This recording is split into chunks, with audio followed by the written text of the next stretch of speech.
as a parent who has 3 kids, I'm trying to get them to understand that their life, how they spend their time, and what they do now is who they are. That's injected into the show. Okay, we'll talk about that in a second. But raising kids, and we're on that theme a little bit, you give them as much direction as you possibly can.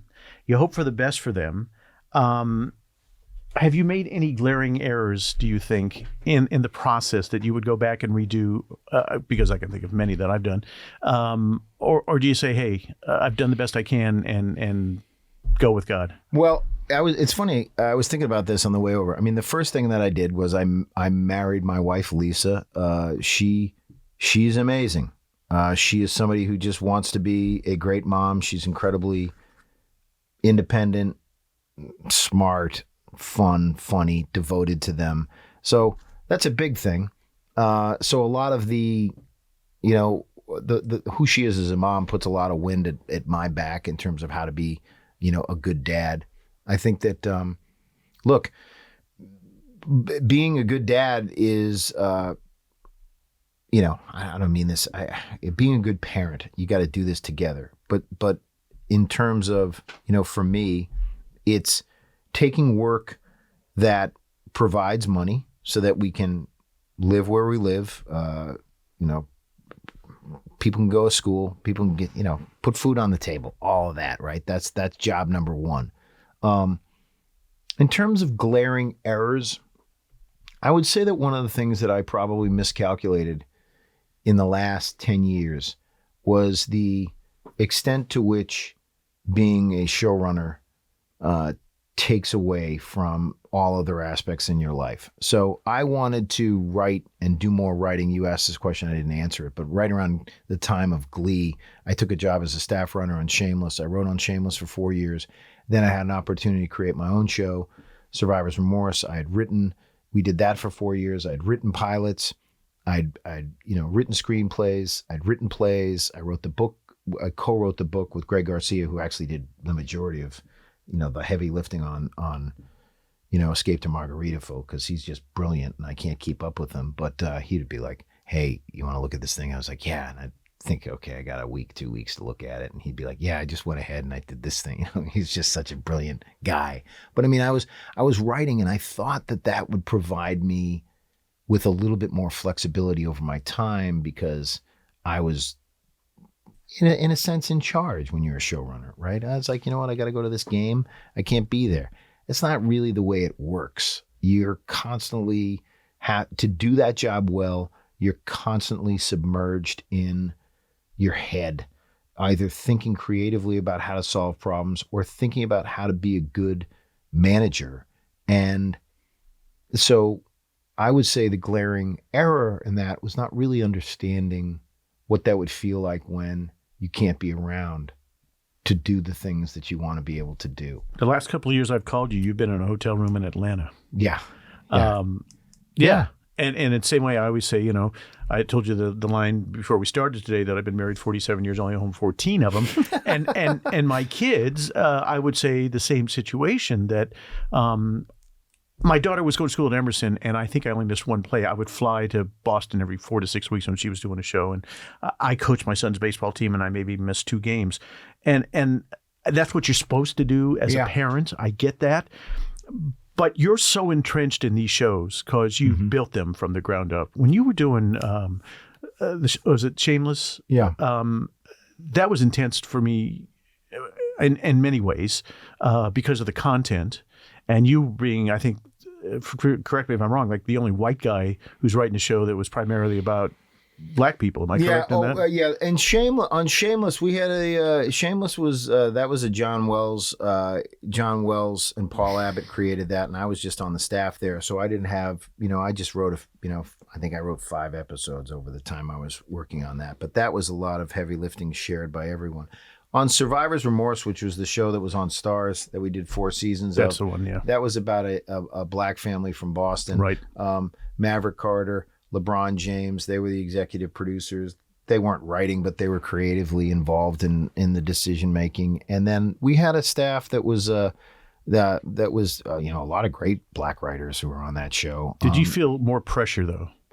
I felt pressure because I thought that here I am at That was 2013 when I developed that. So I'm 55 now. So that was, I'm bad at math, 12. I was like 43, 44 years old. And I was like, oh, I got to make this. This can't just be good. I got to make it great. Because if I make it great, then I get to do other stuff that's great. And I get to do, the joy of doing my job is that I get to write a scene and great actors shoot it, and then it goes out there. That doesn't mean I can write whatever the heck I want, but if it's good and it's funny and it's trenchant and it's entertaining, I can come up with a scene right now and it'll be shot. That's incredibly, gratifying to be able to know that you have a voice and you want to tell a story about something and say something about friendship and brotherhood and relationships and your values, and you could put that into a story.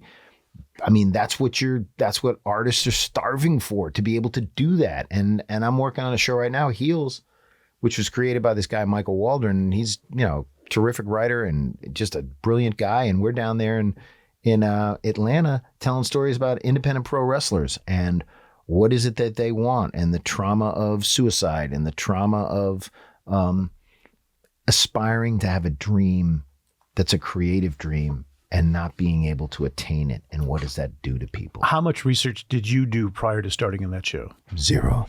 Really? No, I did research. I've read a lot of books about wrestling. Yeah.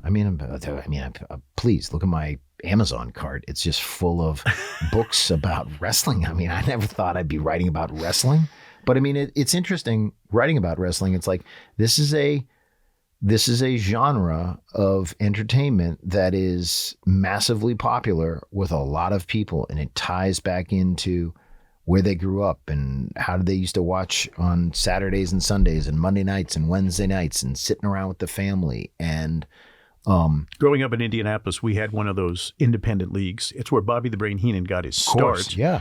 And we had a guy. We name checked him in the show this year. Did you really? Yeah. Great guy. I knew him for a long time. And Dick the Bruiser was another guy, and all these guys who were regional artists, so to speak. And made good money. And the funny thing was, I was at WFBM, the NBC affiliate once. I was a kid getting ready to do some magic thing. And they were in doing promos and, pretending to hate each other and hitting each other, this and that. And when they got done, they said, "Are we done?" They said, "Yeah, okay, let's go have a beer." And, they went arm in arm and they walked out because they were acting. But they performed it and people believed it.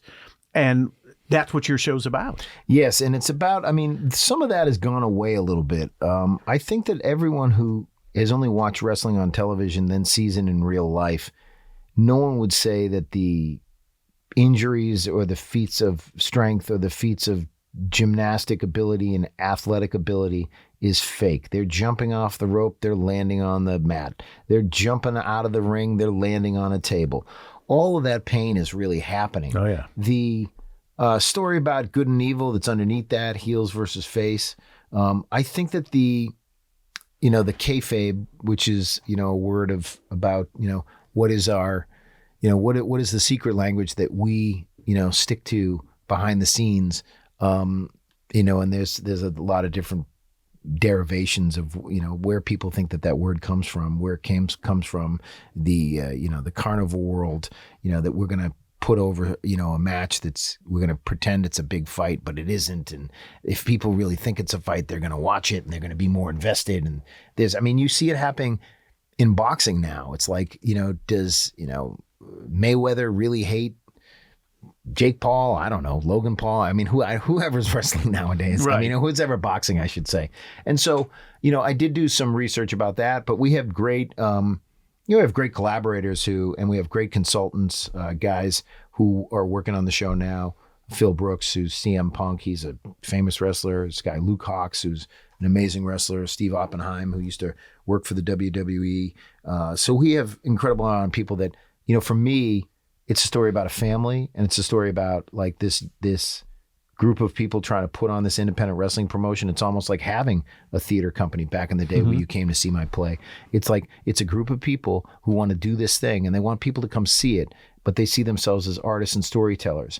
And trying to move their way up, though, to the next category. Can they monetize it? Right? Exactly. And tell them what the word heels means. Heels is like bad guys. It's like, so the back in the day, the good guy were faces or baby faces, and heels were like, I mean, people see heels and they're like, I'm going to watch a show about shoes. You know what I mean? But it's like you're a heel. You're a real jerk. You're a heel. You know what I mean? You're a bad guy. You're a guy who can't be relied on. You're a real cad. You're a real jerk. That's what a heel is. When reality TV was just kicking in, I went to Bobby Heenan and said, let's do a show and let's do a total expose about what goes on behind the scenes. And he said to me, I will never do that. I will not bite the hand that fed me all those years and took care of me. Yeah. So the answer is no. And I respected the hell out of him for that. Yeah. His career ended sadly, with the whole WWE firing and then getting sick and all that stuff. But these guys were dedicated and were hell of a performers. And by the way, as you said, got injured and had back problems and neck problems. They weren't screwing around. They were playing it for real, doing it for the people. And Heenan made money, and some of those guys made a lot of money. But you were always at the risk of the guy in charge, who I don't want to mention because he's still there. They decide. They're writing a sitcom every week, or they're writing a drama every week. Who's the good guy, who's the bad guy, who stays, who goes. Right, and whether or not you're getting heat with the crowd. I mean, that's the thing. Yeah. It's like one of the things that we're trying to do in this show is that, and we believe that is good in the story of the show, is that these guys really realize that, sometimes God doesn't give with both hands. You don't get to be handsome and brilliant. You don't get to be the most athletic, and you can't be the most athletic person in the world and also the greatest actor. And so, there's a lot of the guys who have really broken out in wrestling who can act at all and come across as it not being a cartoon. That's what I think that these guys in the show, in the world, the fictional world of the show, are trying to do. Is like, if we can be really good actors, if the things that we're saying can be very persuasive in our promos, in our vignettes, in our in the ring stuff, people will be interested because they get attached to a storyline. That's what happens in wrestling. People get attached to people and characters and storylines, and they want to see who they are. And look, the Olympics does it, right? Every night where the Olympics are on, you sit down. I'm going to root for this speed skater. I watch speed skating once every 4 years. Well, let's look at this whole piece about why I should be rooting. Yeah, it's everything. Exactly. My love for theater, and I don't know if did I tell you that I auditioned for Waitress on Broadway? I don't know. No. We'll have to have that conversation. No, you didn't. Yeah. Finally did it. Wait, when? Right before COVID, I get the phone call that they were looking to replace the diner owner. Uh-huh. And so they asked me to audition. And so, auditions aren't going into a room and seeing casting people anymore. They want you to put it on tape and send it to them, which I did. And the response was, the reason that I got motivated to push doing this was I had just seen my pal Al Roker play it on Broadway. And I thought, well, Jesus, if Al Roker can do it, I can do this. Wait, Al Roker was in Waitress? He played the diner. For how many nights? He did like 6 weeks. And then he had to wake up every morning and do the Today Show? And I said to him, will you ever do this again? He said, absolutely not. I said, did you ever have a desire? No, they offered it to me. I thought I'd do it. I thought, oh my God. And he went and took voice lessons. And by the way, he killed it. He did a fantastic job. What a nice guy he is. He's the best guy. And so what got back was that I was not believable, that although I'm almost 70 years old, they said I played it too young and that I had a lilt in my voice that wasn't believable for this character. And I said, the difference is if I would have been in a room with a casting director and gotten that direction, maybe I could have done it. But because I had to put it on videotape, But what happened afterwards? No, Mark. What? Okay, your skin regimen, you have to start either smoking a lot or change your skin regimen. It's like, stop putting moisturizer on and just let it rip, or go out under the Santa Barbara sun and just get fried.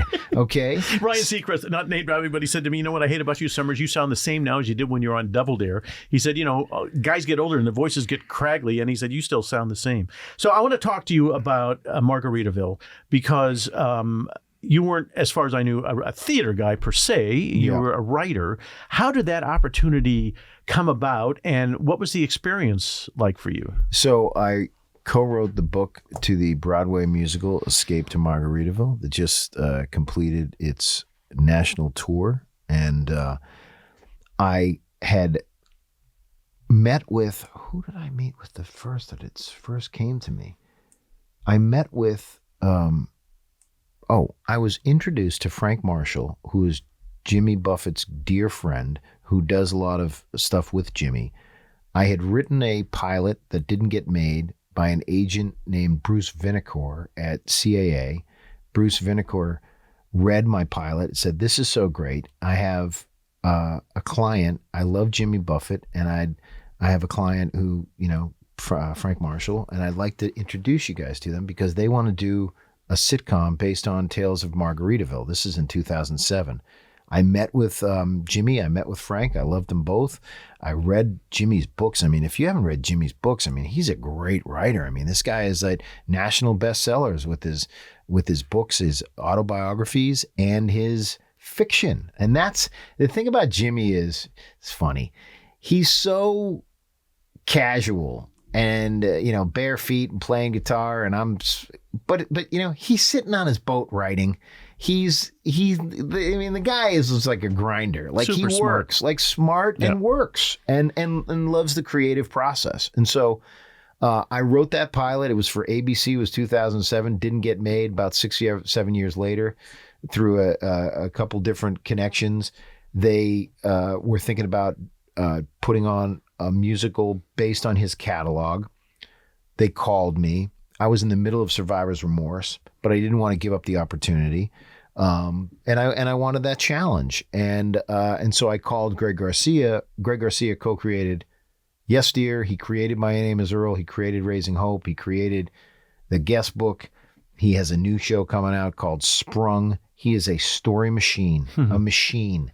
And I just said, Greg, you want to write this with me? And as I was alluding to earlier, he's just a machine. You can't keep up with him. So, he was always just like, hey, what do you think? And I'd be like, yeah, I've got to finish this thing. And then he'd be like, yeah, I figured that out. I figured this out. And so, I knew that I would be working with him, and it was fun. It was really great working with him.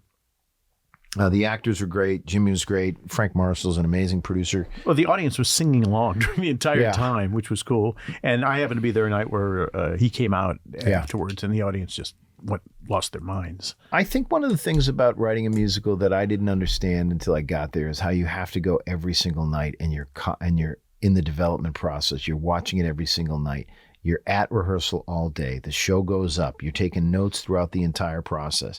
Then you get those notes. Then you're waking up early before everyone goes to rehearsal, and you're getting together with, in this case, Greg. And then you're getting together with the director before and afterwards, and then you're talking about things. And so it is a completely... You're immersed in everything. You're not just like, hey, I'll come see a run through. Let me know how it goes. You're changing it every night, all night, this and that. And the stakes are, if the show succeeds, it's an absolute windfall for everyone involved. And so there's incredible stakes because you have this, you have something that people can see. It's like, oh, it'll be done in summer theaters around the world for the rest of time. And so there's an incredible amount of pressure on it. And then so everyone is like, then you have, it's not like even like if you're writing a show or a movie, you can be like, this is my thing, and I can go in there and change it, and I can, that joke didn't work, let's try it again because it's exactly this. You can't sit there with actors in a Broadway musical who are getting changed off stage. They got to come back in, their wigs out, and then all of a sudden they don't nail the joke. But we had unbelievable actors. Like the talent in this musical was so unbelievable that it was just, for me, it was the relentlessness of the producing of it, like just every night. And again, this is when my kids were really just going through their teen years. And so I would be there for big chunks of time, and then I would miss time. And that's hard because you can be present on the phone and FaceTime or whatever, but it's like, if you're not there, you're missing out on what the relationship brings to you too. Oh, yeah.